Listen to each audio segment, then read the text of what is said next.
Sir Joseph! Joseph! Joseph! Ay, sorry.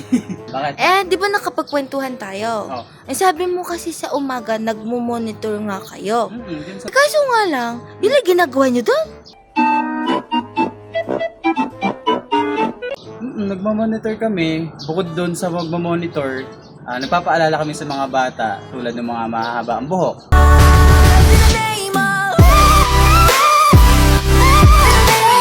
May kulay yung buhok, mga late, tapos yung mga ID nila, at especially yung uniform.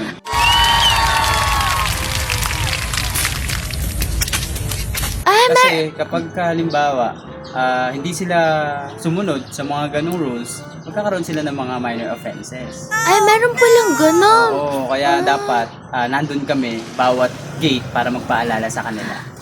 Okay. Wala naman ikaw magiging problema sa akin doon. Hindi nga. Ano lang, kahit sa late. Oo, kasi hindi naman ako naliligo araw-araw eh. Parang may naamoy ako hindi maganda. Bye-bye. Bye-bye. Thank